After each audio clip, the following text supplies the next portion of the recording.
What is up, YouTube? This is Jared Juggernaut1. Now that I have a little bit of time on my hands, I want to have a little video discussion. This is mainly going to be focused on the change that recently happened 2 days ago, in that Ignition Priority has been removed from the TCG.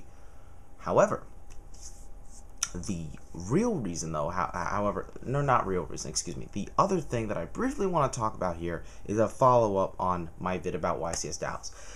Basically, I've been confronted by, so far only 3, but it bugs me that even 3 people are this stupid. 3 people basically insulting me and taking my comments completely out of context. Let's see, I had one guy who basically said I had no right to talk about Dark World because I know nothing about them, which is bullshit. He said I am just bitter over my inability to top it, I'm just tanking out on nizar. Another guy basically said I'm a scrub because I think Rabbit is a linear autopilot deck. And then I had another guy who just gave me crap because I was talking shit about nizar, which I really wasn't. Or that's what he thought, but go figure. I'm talking about this because people are ignorant, and I want to make a few things clear before I take any more unnecessary bullshit hate. First off, do I have anything personal against nizar? No. I do not. Granted, in terms of what I've seen in Yu-Gi-Oh, I don't hold him in the highest regard in terms of his personality.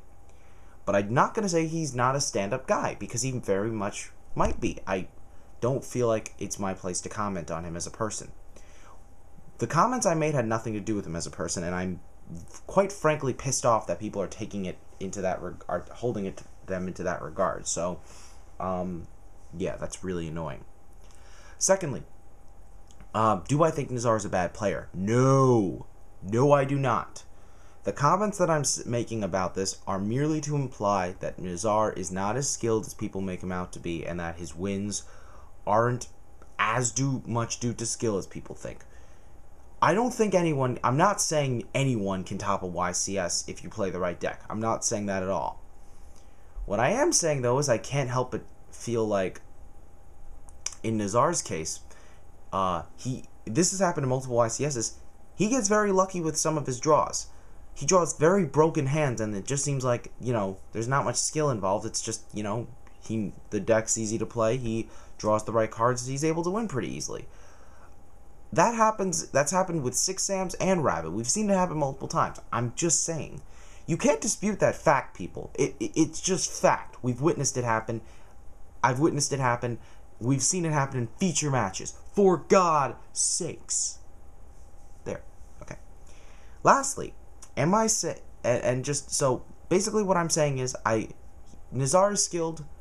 I'm just not sure. I just wouldn't hold him as high in regard compared to other players, in terms of skill level. Do I think Rabbit is a completely autopilot deck? Well, I don't think completely, because I think all decks require, the best player, the most skilled players will do well with them. But I think Rabbit is definitely one of the most linear decks. A lot of people argue that because you have, the thing is, Rabbit does have multiple options.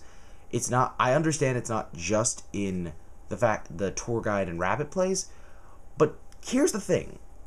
All the plays really revolve around the same thing, making Laggy and Dolka. There's a very central goal with the deck, and that's how you win. That you can win without making Laggy and Dolka. But consider the fact that most players, that in the Rabbit mirror, it's usually the first person who does so that wins. I would say it's pretty damn important, all things considered. So basically, I'm trying to say, for all those who are going to give me hate because they think I'm insulting nizar as a player, or I'm just bitter, yeah, you're an idiot. I'm just going to say that now. You are an idiot if you're going to resort to that type of crap, because it's bullshit no matter how many ways you stretch it. The only other thing I would say is just that, also, don't insult me as a player simply because I've had trouble getting my Nats invite. I really could have gotten it very easily if I played more. People don't understand. The people who commented don't understand that. I earned my invite. I would have gotten it this year if not for some bullshit luck, and I could have gotten it in previous years if I went to more regionals. That's it. That's it. Like I've only gone to a total of, I've only, like, between the past 2 years where I've really been competitive, I've only gone to about 5 regionals. 5. Or, no, sorry, 6. But, it, like, again, one of those regionals was during the BS tour guide format where, you know, with the BSXYZ ruling. So I don't really count that because you basically had to have tour guides or you were screwed. With the exception of one player that I know of who was playing Miracle Gemini. Sorry, just getting that off my chest, but I'm just stating fact. If you're going to insult me, you are an idiot because there's really no reason to. You have a problem with my opinion, deal with it. But don't insult me as a person just because I have these opinions. Okay. Now let's move on to the ignition priority being removed from the TCG. This is where I say cue the hallelujah music because I could not be happier about this. I'm sure a lot of people are going to kind of rage over this because they feel like, it's not fair and such. I mean, one guy from my locals made a good point. It's not necessarily, you know, a big deal if you have if you're able to use the effect. I'm just saying it seems like you should be able to respond to the summon first, though, and before you can use the effect, unless it's a trigger effect. Otherwise, I don't see a real reason, you know. However, it's just the fact that now the format slows down a bit. I think cards become a lot more fair, and just the way it shifts the meta in terms of hurting and helping certain decks that I really like. No deck is actually really benefited from the lack of priority. There are just decks that just aren't affected by it, period, like Heroes or Inzectors. The only difference, though, of course, between those the two examples I gave is Inzectors are going to be hurt by the fact that Veiler's going to start seeing more play in certain decks, whereas Heroes aren't affected by it at all. Overall, I would say, you know, just the change is very positive, but obviously it was much overdue. But people are going to just, in case people are wondering, what does this mean exactly with the lack of ignition priority? As I said, basically, when you summon a monster that has an effect that just can be activated, that isn't activated upon summon, your opponent is given the opportunity to respond first before you're able to use that effect. What is an example? Well, let's use Rescue Rabbit. Rescue Rabbit usually was just like, okay, priority, banish. So it never actually hits the field, so you can't really hit it before it banishes itself. Now, the best example of a card that works here in these situations is Book of Moon, and this is why Book of Moon is limited. Book of Moon basically is the perfect out to stop any card from using its effect. It's perfect for that in that case. It's very powerful now, just because it can book Rabbit, book whatever. It's just, you know, that monster's just done. But I would say that you know, there's obviously other cards that are like this, like Chaos Sorcerer, BLS, and their effects, just stuff of that nature.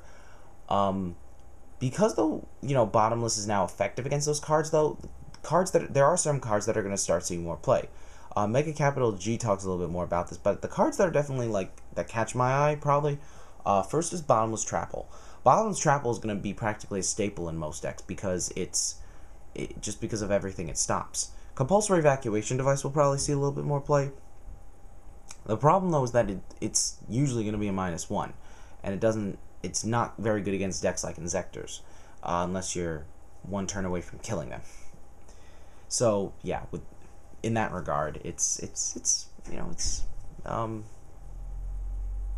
good.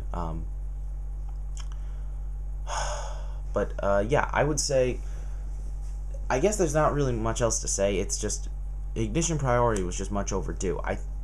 But in terms of how the meta is specifically going to change, now Rabbit becomes less effective because Rescue Rabbit is much easier to deal with. Windups become less of a problem because now Bottomless Trapple stops their Zenmaity plays, and it stops their Zenmaity plays, and it just it can also banish the Hunter.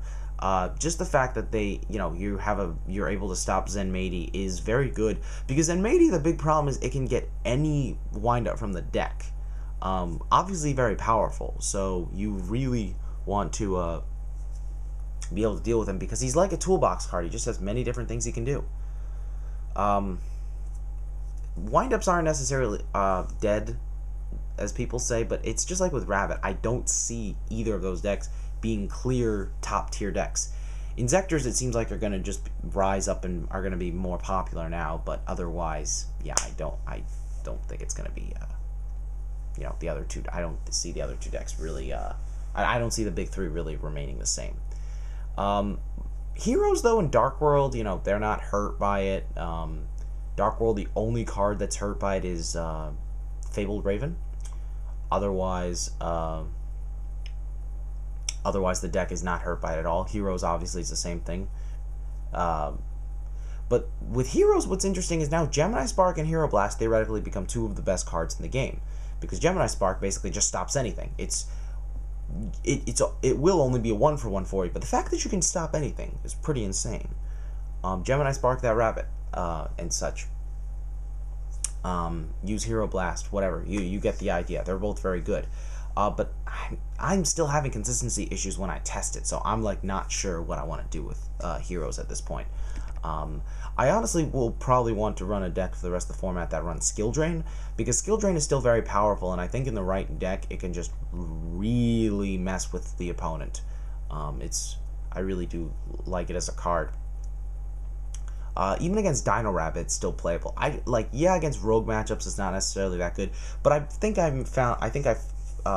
found a deck that just utilizes it well, but is also able to deal with those decks that, you know, Skill Drain wouldn't be so useful against, like Dark World, etc. So yeah, I'm gonna keep testing it, and I'll let you guys know what comes up with it. But we'll see. I'm definitely gonna want to test it in real life. I'm just missing a few cards. Otherwise, yeah, it's pretty much it. I know I kind of went on a little ramble here, but you know, I am just I'm just very happy about this. I think it's just a very positive change for the game. Obviously more things need to happen, but you know, it's for another day. I'm probably gonna get another video up. Hopefully this will be a bit more fluid, less rambling. So yeah, let me know in the comments what you guys think about this change. So yeah, leave a like, comment if you enjoyed. See you, everybody.